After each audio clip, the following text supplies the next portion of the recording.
하나님 말씀 마태복음 28장 신약성경 마태복음 28장입니다. 우리 18절부터 20절까지 같이 한번 보도록 하겠습니다. 시작. 예수께서 나와 일러 가르치되 하늘과 땅의 모든 권세를 내게 주셨으니 그럼 너희는 가서 모든 족속으로 제자를 삼아 아버지와 아들과 성령으로 세례를 주고 내가 너에게 분부한 모든 것을 가르쳐 지키게 하라. 볼지어다 내가 세상 끝날까지 너희와 항상 함께 있으리라 하시니라. 아멘.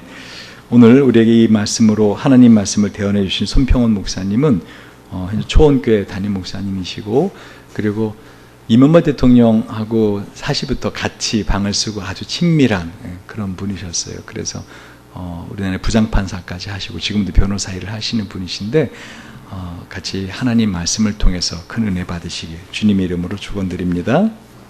우리 나오실 때 할렐루야 하고 주님의 이름으로 환영합니다.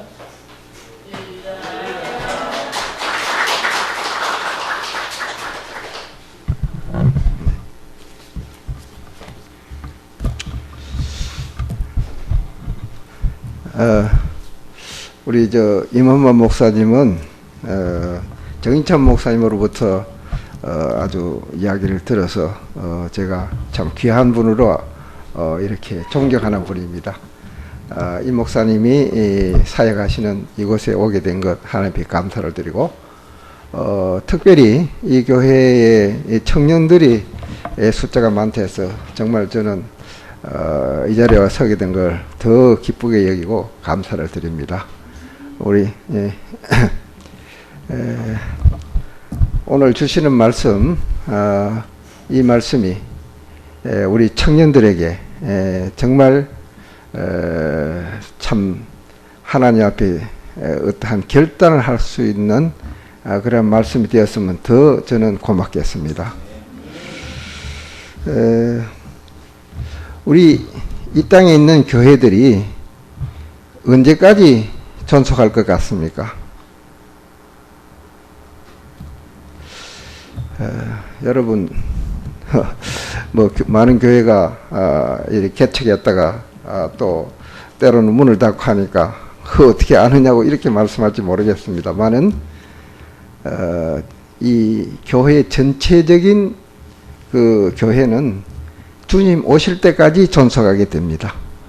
그래서 오늘 본문 말씀이 바로 그런 말씀을 내포하고 있습니다. 마지막 절을 볼지어다 내가 세상 끝날까지 너희와 함께 하시리라 하는 말씀 속에 이 지상의 교회는 주님 오시는 그날까지 우리와 함께 할 것을 말씀하고 있는 줄 믿습니다. 자, 근데 어떻게 이 교회가 주님 오실 때까지 그렇게 존속할 수 있을까요? 그것은 다름이 아니라 주님이 제자가 제자를 낳고 또 그 제자가 제자를 낳아서 대를 이어가서 주님 오시는 날까지 결국 교회를 존속시키게 하는 그런 힘이 될 것이다 하는 것이 오늘 본문 말씀을 통해서 제가 얻은 바 그러한 감동입니다. 아멘. 그래요.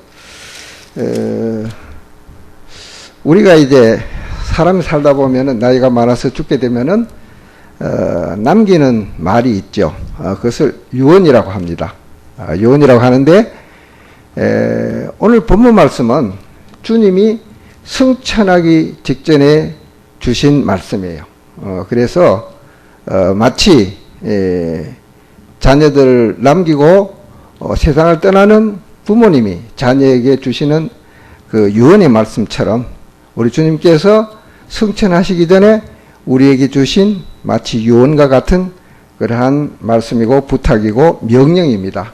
아멘. 그래서 우리는 이 말씀을 가슴에 담고 주님이 우리에게 승천하면서 부탁한 이 말씀을 우리가 정말 주님이 원하시는 뜻대로 우리가 살아간다면은 아마도 우리가 천국에 갔을 때 우리 주님이 정말 우리를 기뻐하시고 또 우리를 정말 사랑하시고 우리에게 상급을 후히 주실 줄로 믿습니다. 자, 그러니까 여러분, 이 세상에서 주님이 제일 귀하게 여기는 사람이 누굴까 하는 것을 생각해 보셨는지 모르겠지만은 오늘 주시는 이 본문 말씀에서 주시는 주님의 제자입니다. 아멘? 주님의 제자예요. 베드로가 주님에게 어떤 질문을 합니다.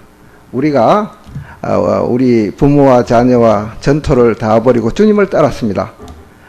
우리가 받을 상급이 뭡니까? 이렇게 물었어요. 물었을 때 주님께서 그에게 주신 말씀 중에 마태복음 19장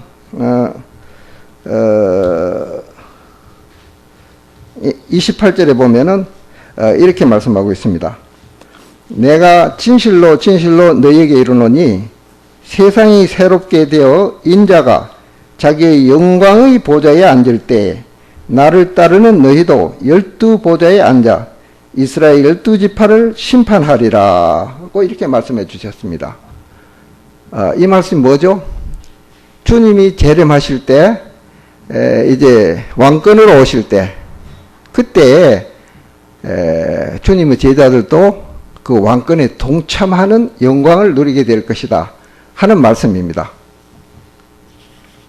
이 말씀은 주님의 제자가 누릴 상급은 최고의 상급이라는 것을 우리에게 약속하고 있는 말씀입니다. 아멘? 그래서 이 땅에서도 이제 주님이 하신 말씀 보면 금세에서도 여러 배의 복을 받고 내세에 그 생명책에 기록되지 못할 자가 한 사람도 없을 것이다. 100% 천국에서 영생을 누리며 살 것이다 하는 약속을 했습니다. 약속하고 그런데 금생에서도 여러 배를 받았고 또 다른 복음에는 100배의 복을 받는다. 마가복음에서는 100배의 복을 받는다. 이런 말씀을 하고 있습니다. 그러니까 이 제자의 삶이라는 것은 최고의 영광의 자리고 최고로 귀한 자리라는 것을 우리가 알 수가 있는 줄 믿습니다. 그래서 우리가 어떻게 신앙생활을 할 것이냐? 저는 단도직입적으로 말합니다. 제자의 삶을 살아야 된다. 아멘? 저희가 섬기는 그 초원교회에서 선교 목표를 3개를 두고 있어요. 하나는 제자를 기르는 양육하는 교회, 둘째는 나라와 민족을 위해서 기도하는 교회, 셋째는 청소년에게 꿈과 비전을 심어주는 교회라는 이 3가지 목표를 들고 계속 기도하고 있습니다. 근데 우리 임 목사님께서 이 목회의 비전이 바로 청소년들에게 어떻게 하든지 이제 꿈과 비전을 심어서 이 행복드림교회도 아마 그런 뜻으로 이름을 지은 것 같아요. 그래서 이제 하나님의 일꾼이 되게 하는 그런 비전을 가지신 것 같아요. 그래서 참 제가 귀하게 보는 그런 분입니다.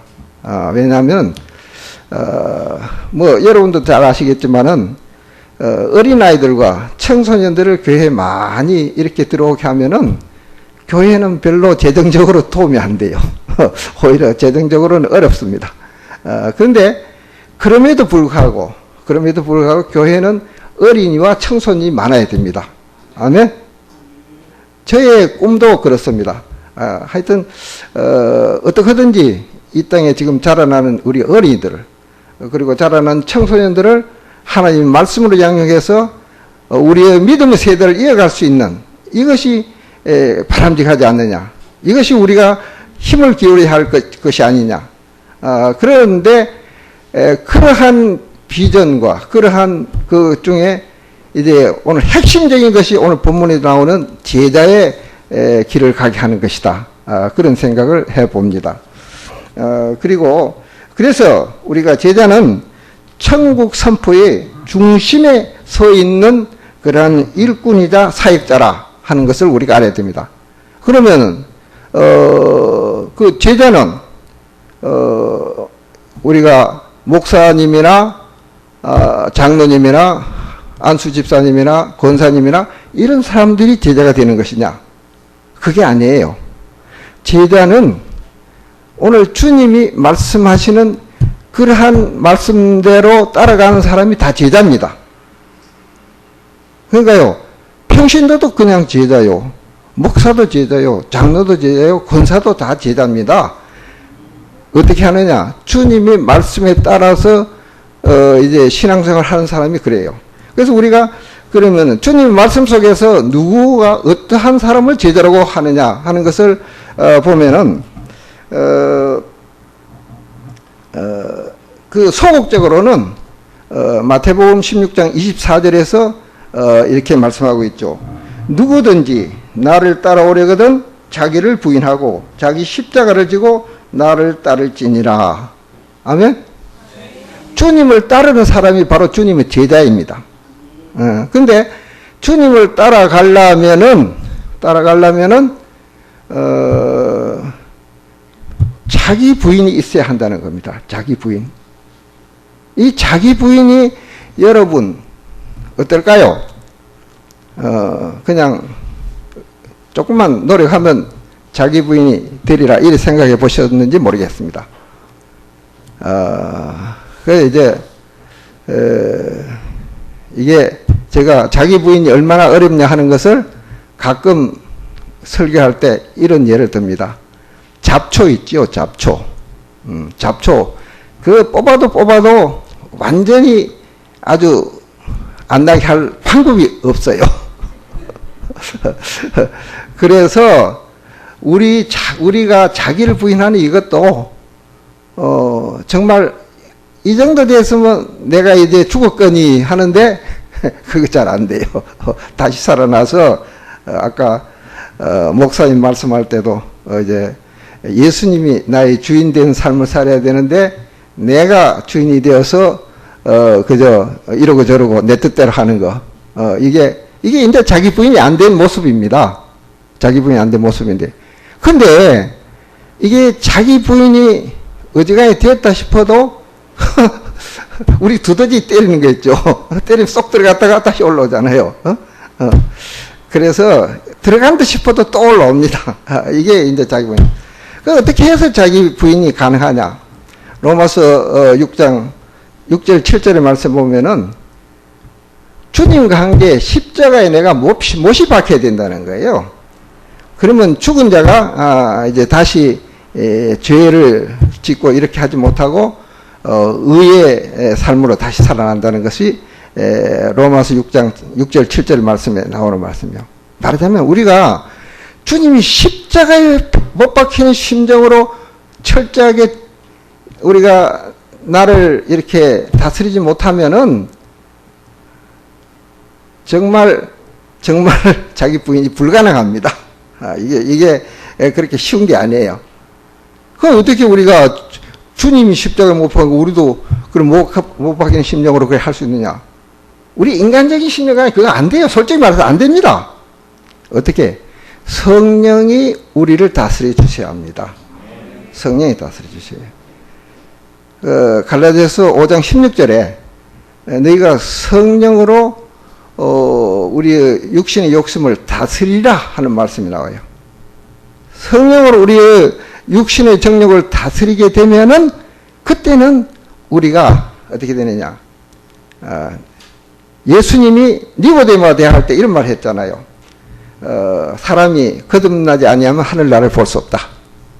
그리고 물과 성령을 나지 않으면 하늘나라에 들어갈 수 없다. 이렇게 말할 때 니고데모가 뭐라 그랬어요? 그는 율법 선생입니다. 어떻게 사람이 늙어서 어머니 뱃속에 다시 들어갔다 나올 수 있습니까? 그러니까 예수님이 너는 이스라엘 율법 선생에 대해 그것도 모르느냐 하시고 성령으로 낳은 사람은 마치 바람이 임으로 불매 어디로 와서 어디로 가는지 알 수 없듯이 성령 사람도 이어갔다 그러잖아요. 성령에 보면은 성령의 자유함이 있다 이런 게 있습니다. 성령은 진리라 그러고 성령 자유함이 있습니다. 마치 바람이 그 길을 막는다고 해서 바람을 막을 수 있는 그런 장애물은 아무것도 없습니다. 다시 돌아서 다른 데로 갑니다. 성령 사람도 이어갔다는 거예요. 이와 같아서 우리가 성령을 받으면은 이러한 육신의 정욕에 붙잡혀 있지 않을 수가 있습니다. 요한일서 3장 9절의 말씀을 보면 하나님께로서 난 자는 죄를 짓지 아니한다고 이렇게 말하고 있습니다. 하나님께로 난 자. 하나님께로 난 자가 누구죠? 성령으로 난 자입니다. 성령으로 난 자. 요한일서 5장 4절 이하에서 보면은 우리의 이김을 주신 하나님께 감사한다면서 우리의 이김은 믿음이 아니냐. 그 믿음은 예수 그리스도를 하나님의 아들로 믿는 믿음이 아니고서는 세상을 이길 힘이 없다는 것을 말씀하고 있죠. 근데 결국은 뭐냐? 그 결론은 예수께로 돌아갑니다. 예수께로 돌아가요. 예? 돌고 가면 예수께로 돌아가요. 예수가 아니고는 우리가 세상을 이길 힘이 없다. 예수가 아니고는 우리가 세상을 이길 힘이 없다. 예수가 아니고는 우리가 성령을 받을 수가 없습니다. 아멘? 오순절에 베드로가 설교를 할 때 그런 말 하죠. 너희가 회개하고 예수 이름으로 세례를 받고 구원을 받으면 성령을 선물로 받으리라. 아멘? 오늘 그 간증하시는 분 우리가 참 은혜롭게 받았습니다만은 이제 미움을 변화해서 사랑하게 하는 것도 용서할 수 있는 이게 바로 성령의 열매에서 나옵니다. 성령의 열매가 첫째가 사랑의 열매잖아요. 그 사랑의 열매가 우리 마음속에 와서 열리게 되면은 원수도 용서할 수 있고 원수도 사랑할 수 있게 됩니다. 예수님이 산상수훈에서 너희는 성경에 말하기 이는 이로 눈은 눈을 하라 했지만 나는 내게 원수를 사랑하고 그리고 축복하며 기도하라고 말씀하고 있습니다. 그것이 주님의 말씀이고 명령이지만은 우리가 성령으로 열매를 맺지 않고는 그것이 사실상 불가능합니다. 불가능해요. 우리 육신의 생각으로는 그게 안 돼요. 안 된다고. 성령을 받으면은 성령이 우리에게 와서 역사하시면은 하나님의 마음이 우리에게 열리는 거예요. 요한일서 마음에 보면 사랑은 하나님의 마음이라고 그러잖아요. 그래서 우리가 사랑하지 않는 자는 하나님을 모른다고 이야기하고 있습니다. 예수님께서 우리에게 제자가 되는 길에서 두 가지를 말씀하겠어요. 하나는 너희가 내 말에 거하면 참 내 제자가 되고 요한복음 8장 31절에 나오는 유대인을 믿는 유대인들에게 하신 말씀이에요. 그리고 진리를 알지 진리가 너희를 자유케 하리라. 오늘 자유에 대해서 목사님 말씀하셨는데 결국 성령을 받고 이제 하나님 말씀이 내 속에 와서 이제 뿌리를 낼 때 그때 우리는 자유함을 입습니다. 그리고 우리는 그 미움에서 자유함을 받을 수가 있고 어떠한 그러한 그 분노에서 자유함을 받을 수가 있습니다. 그래서 예수님 그렇잖아요. 예수님 보십시오. 예수님은 그 당시 종교 지도자들에게 아무 까닭 없이 미움을 받았잖아요. 아무 까닭 없이 박해를 받고 아무 까닭 없이 시험을 받고 아무 까닭 없이 여러 가지 곤혹스러운 그러한 일을 당하시잖아요. 근데 예수님은 하나님의 아들이시잖아요. 하나님이 권세를 가지고 있습니다. 하나님의 능력을 가지고 있습니다. 그럼에도 불구하고 예수님은 한 번도 그 권세를 사용하지 않습니다. 그것이 예수님의 온유예요. 예수님의 온유예요. 그래서 우리는 소극적으로 갈 때 예수님의 심장을 가지지 않고는 우리가 자기 부인도 안 되고 예수님 말씀하는 그러한 사랑의 사람도 되기가 어렵고 예수님의 말씀 안에 거할 수 있는 그 길도 어렵습니다. 예수님이 자기 제자가 되는 길에 대해서 또 하나 말씀하신 게 있습니다. 요한복음 13장 34절 35절의 말씀이 있습니다. 너희가 서로 사랑하라. 내가 너희를 사랑하여 같이 너희도 서로 사랑하라. 이 말씀을 주셨죠. 그런데 너희가 서로 사랑하면 많은 사람들이 너희가 내 제자인 줄 알리라. 우리가 진실로 사랑할 때 우리는 예수님의 제자라는 것을 예수님께 말씀하고 있어요. 우리가 진실로 사랑할 때. 그 사랑이 뭡니까, 여러분? 그 사랑이 뭐예요? 그 사랑은 우리가 히라버로는 그런 하나의 네 개의 유형을 두고 있잖아요. 엘로스라든지 스톨게라든지 필레오라든지 아가페라는데 이런데 하나님 사랑은 아가페 사랑이잖아요. 예수님 사랑도 아가페 사랑이지 않습니까? 우리가 예수님의 제자로서 예수님 주신 세 계명은 이 아가페 사랑을 하라고 말씀하고 있어요. 왜? 예수님 말하기를 너희가 서로 사랑하라. 내가 너희를 사랑한 것 같이 너희도 서로 사랑하라. 그래서 사랑은 예수님이 우리를 사랑한 그 사랑으로 너희들도 서로 사랑하라 이겁니다. 그 사랑은 바로 아가페 사랑입니다. 아가페 사랑. 그러니까 우리가 이 아가페 사랑을 해야 되는데 이 아가페 사랑은 말하자면은 우리가 제자가 되는 그 적극적인 그런 요건입니다. 그러니까 적극적인 요건으로 보면 아까 소극적으로는 자기 부인이 있어야 되는데 적극적인 요건으로는 주님의 말씀을 알싸니 거야 돼요. 주님 말씀 안에. 그 말씀 안에 거하는 거는 뭐냐 하면은 우리가 제자는 스승에게 가르치는 그 말씀을 듣고 머릿속에 넣어서 이렇게 간직하잖아요. 그게 저 스승과 제자의 그 가르침과 배움 아니겠습니까? 그런데 주님이 가르치는 그 가르침을 우리가 말씀을 우리가 담는 그것은 하나의 지식적으로 머리에 담는 그것에 끝나는 게 아니에요. 머리에 담는. 그 예수님이 그 고난 주간에 그 제자들과 또 제자들을 통해서 구원받는 사람들을 위해서 기도하는 게 요한복음 17장에 나오죠. 근데 요한복음 17장 3절에 보면은 영생은 유일하신 참 하나님과 그의 보내신 자 예수 그리스도를 아는 것입니다. 이렇게 말합니다. 아는 것. 이 안다는 말은 우리가 지식적으로 안다는 그러한 그 인식의 차원이 아니에요. 그것은 야다란 말은 그 우리가 삶을 통해서 체험적으로 갖게 되는 그런 그 지식, 그런 거 안다는 것을 말해요. 이것을 예를 들면 부부가 함께 살면서 서로 간에 아는 것, 이런 것으로 예를 들고 있습니다. 말하자면 우리가 예수님을 배운다. 예수님 말씀을 배운다. 하는 것은 예수님의 말씀을 지식적으로 배우는 그것이 국한되는 게 아니에요. 그 말씀이 우리에게 주는 그 말씀을 우리가 삶에서 순종하고 행함으로써 그 말씀을 그 실행하는 데까지 가는 것이 이게 배우는 그 말씀이 거하는 겁니다. 사도 바울이 그 고린도전서 4장 15절에서 하는 그 말씀이 우리에게는 중요한 시사를 하고 있습니다. 일만 스승이 있으되 아비는 많지 않으니 내가 너희를 복음으로 낳았다. 그러니까 이 지금 예수님 말씀에 거하는 것도 이 고린도전서 4장 그 5절 말씀과 같이 가는 거예요. 우리가 예수님 말씀에 거한다는 것은 말씀을 지식적으로 아는 거예요. 성경 백독해도 소용없어요.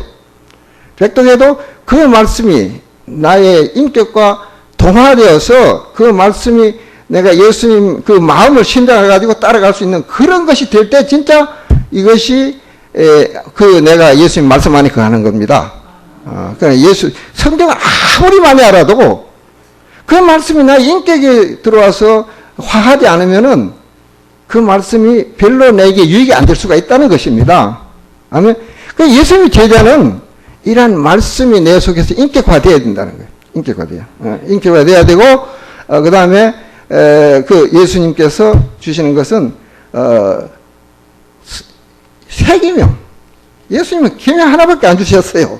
하나밖에 안 주셨어요. 그것은 서로 사랑하라 하는 것입니다. 서로 사랑하라. 그 사랑이, 그럼 어떤 사랑이냐? 그것은 주님이 우리를 사랑하신 그 사랑으로 사랑하라는 거예요. 주님은 어떤 사랑을 했습니까? 주님의 사랑에 대해서는 직접 말씀하셨고 요한복음 10장에 보면은 상당히 구체적으로 나와 있습니다. 그 선한 목자와 사꾼 목자에 대해서 비교를 하고 있죠. 그래서 나는 선한 목자라. 양을 위해서 생명을 줘 풍성히 주는데 나는 양을 위해서 목숨을 버리노라. 아버지께서 내게 계명 주신 것을 내가 행하기 위해서 내가 내 목숨을 버리라. 나는 목숨을 버릴 것도 있고 취할 것도 있고 나는 목숨을 버린다고 이렇게 말하고 있습니다. 예수님이 가야바 법정에 이제 가기 직전에 예수님이 그 골고다 그 겟세마네 동산에서 기도하고 기도가 끝난 다음에 예수님이 어디로 가시냐 하면은 이제는 가자. 우리를 기다리는 사람이 있다. 그리고 그를 잡으러 오는 사람들과 향해서 마주치게 가십니다. 마주치게 가요. 그리고 그때 이제 그 대제사에 보낸 사람들이 예수님을 체포할 때 베드로가 말고의 길을 쳐서 떨어뜨리잖아요. 그럴 때 예수님 하신 말씀이 뭔지 아세요? 검을 거두라. 검으로 행하는 자는 검으로 망한다. 그리고 하신 말씀이 내가 이제라도 12영이나 되는 천군을 오게 할 수 없는 줄 아느냐. 그렇게 되면 성경에서 내게 대해 이루어지라 하는 게 어떻게 이루어지겠느냐. 이렇게 말합니다. 말하자면은 예수님은 요한복음 10장 18절에 말한 자기가 남에게 목숨을 빼앗긴 것이 아니라 스스로 버리는 거예요. 왜? 여러분과 저를 어찌할 수 없는 아담이 먹고 우리 모태에서부터 품고 나오는 그 원죄, 그거는 누구도 해결할 길이 없잖아요. 하나님이 그 원죄를 우리에게 해결해 주시기 위해서 원죄가 없는 아들을 보내셔서 그 아들로 하여금 우리 대신 그 죄값을 치르고 십자가에서 죽음을 맛보게 하시고 죽음의 그런 대가를 치르게 하시고 믿는 자에게는 이 원죄를 다 없다. 십자가의 등대로 없애줬다. 이것이 바로 십자가의 바로 그 고난의 의미 있잖아요. 고난의 능력이잖아요. 고난의 그 죄사함이잖아요. 그 죄사함을 우리가 생각하자 이겁니다. 그 사랑으로 여러분을 사랑하고 나를 사랑한 거예요. 그 사랑으로. 우리가 사랑한다고 하면서 말과 해로만 하면 안 된다는 게 요한 1서에 나오는 말씀이고 그리고 또 야고보 사도는 우리가 믿음으로 구원는데 하자면 행함이 없는 믿음은 죽음이라 하는 거 아니겠습니까? 그게 다 뭐냐? 우리가 사랑을 한다 해도 말과 해로만 하면 소용이 없어요. 없다고요. 데살로니가전서 1장 3절에 보면은 그 소망과 사랑과 믿음 세 가지가 나오는데 그거 보면 사랑이 수고라는 말이 나옵니다. 이 사랑은 수고 없이 이루어지는 게 아니에요. 아가페 사랑은 주님이 어떤 수고를 했습니까? 십자가에서 침뱉음을 당하며 가시관을 쓰시고 채찍질을 당하며 손과 발에 못을 박히고 피를 쏟는 이 죽음의 고통을 당하시면서 사랑하셨어요. 그것이 우리를 사랑하신 그 사랑이에요. 우리가 사랑한다고 하면서 조금만 힘들면 그건 못해. 그게 사랑입니까? 그건 사랑 아니에요. 그건 애가페 사랑이 아니에요. 여러분 그거 알아야 돼요. 우리가 사랑하면은 내가 땀과 그런 시간과 물질과 어떤 눈물을 시간을 쏟아야 할 때가 있으면 쏟아야 하는 것이 사랑입니다. 아멘? 그게 사랑이에요. 그것이 없이 사랑하겠다는 것은 나는 아가페 사랑하고는 관계없는 사랑을 하겠다는 것입니다. 아멘? 그래요. 그 제자는 주님을 따라가는 게 제자입니다.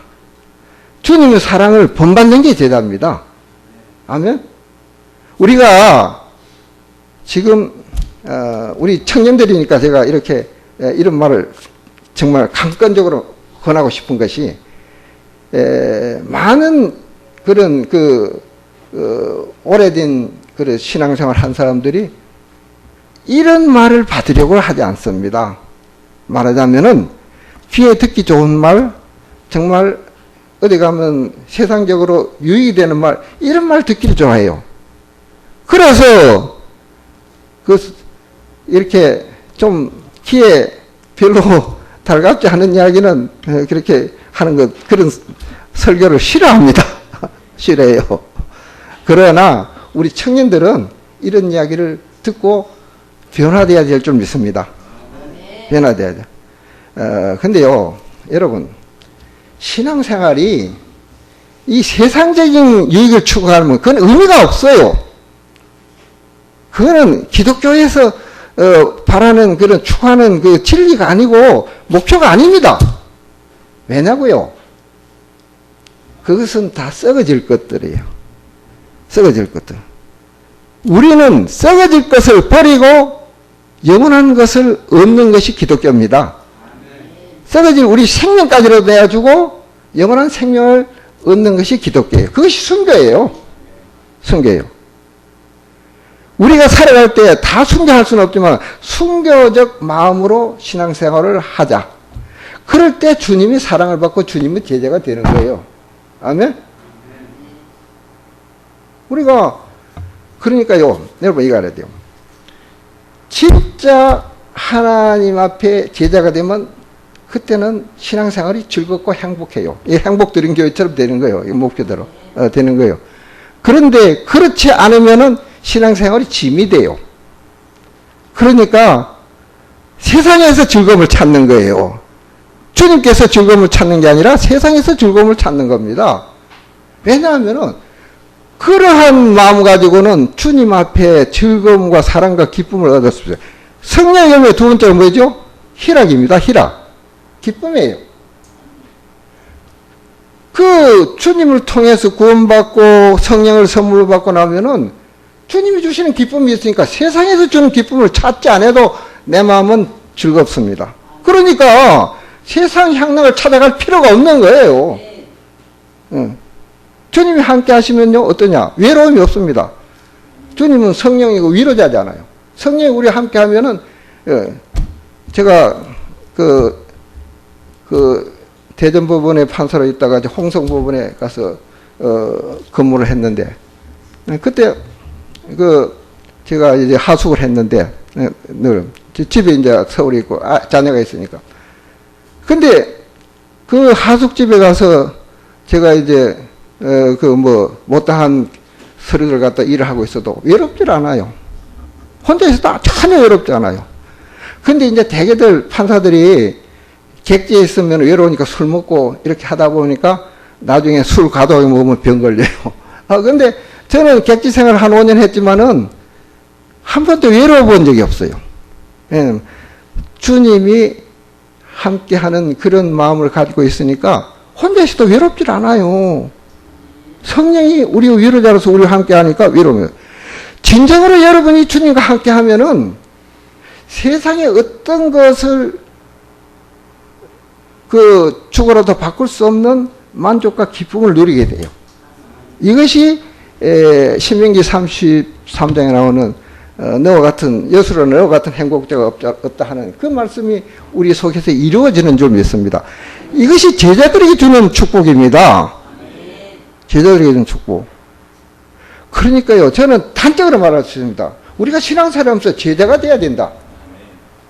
제자의 신앙을 가지고 제자의 길을 가는 것이 진짜 축복이에요. 아니, 베드로가 아까 예수님 말했죠. 내가 재림할 때, 그 말은 여러 가지 수식어가 있다면 재림하실 때는 말하는 거예요. 재림할 때, 너희들은 12보좌에서 12지파를 재판하는 왕권에 동참한다고 말씀하셨잖아요. 누가 그런 영광을 누리게 됩니까? 제자들에게 주시는 영광입니다. 근데 우리는 세상에 이따가 없어질 것을 향해서 괜히 마음을 뺏기고, 시간을 뺏기고, 물질을 뺏기고, 그러고 있다고요. 그것이 과연 올바른 신앙이냐? 그것이 제대로 우리가, 가야 할 길이냐? 하는 것을 우리가 다시 생각해야 됩니다. 아멘? 그러면요, 아까 목사님이 신들레에 관한 이야기를 했습니다만은, 참 훌륭한 사람이었죠. 신들. 이제 지금도 그런 분들이 있어요. 지금도 사실 자기 것 다 내어놓고 주님을 위해서 그렇게 헌신한 사람들이 지금도 있습니다. 그러니까 그런 사람들 드러내지를 않아요. 그러니까 우리가 모를 뿐이에요. 근데 제자가 바로 그런 삶을 살면서도 드러내지 않는 게 제자들의 삶이에요. 아멘? 예수님이 하시는 말씀이 그거예요. 너희가 오른쪽으로 하는 거 왼손이 모르게 하라 그런 거 아닙니까? 너희가 나를 위해서 욕을 먹으면 기뻐하라. 하늘의 상이 크다. 우리가요, 핍박을 받아, 주를 위해 핍박받으면 그것 가지고 절망할 거 하나도 없습니다. 그런 거, 그러잖아요, 사도 바울이.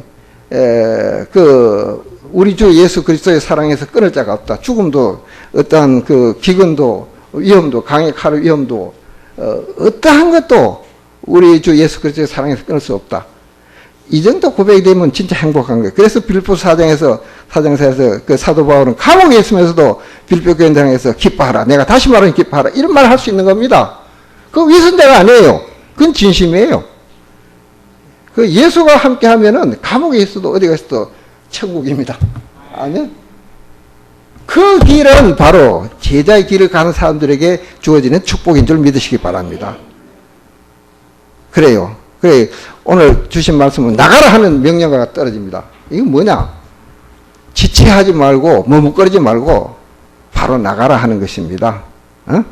그리고 대상은, 세계 선교 꿈꾸는 그런 기도 하셨잖아요. 바로 세계의 만방의 모든 족속들로 제자를 삼으라고 말하고 있습니다. 그리고 그 다음에 하는 게 뭡니까? 내가 너희들에게 분부한 것을 가르쳐 지키게 하라. 그 뭐요? 예수님이 우리에게 분부한 것은요, 전도입니다. 전도요. 사도행전 1장 8절에 너희가 성령이 임하면 권능을 받고 온 유대와 예루살렘과 온 유대와 사마리아 땅끝까지 내 증인이 되라. 뭐죠? 결국 전도예요. 결국 선교입니다. 제자들이 할 일은 선교예요. 그래서 제자가 가서 뭘 하느냐? 선교해서 그들을 예수 믿게 하고 예수님 제자를 만드는 거예요. 사실 예수님을 따르던 그 베세다 광야에서 장정무 5,000명 모이고 12광제 남는 이런 걸 보고 많은 사람들이 예수님을 왕으로 세우려고 하고 이렇게 했죠. 근데 나중에 예수님 가야바 법정에서 또 빌라도 법정에서 재판할 때 그들은 뭐라고 외쳤습니까? 십자가에 못 박으세요. 십자가에서 못 박으라고 외쳤던 것입니다. 이게 뭡니까? 그것이 에로스 사랑의 표본입니다. 닮은 생기고 쓰면 배앗는 거예요. 이러한 신앙은 정말 아무 무가치합니다. 건불과 같은, 티끌과 같은 무가치한 것입니다.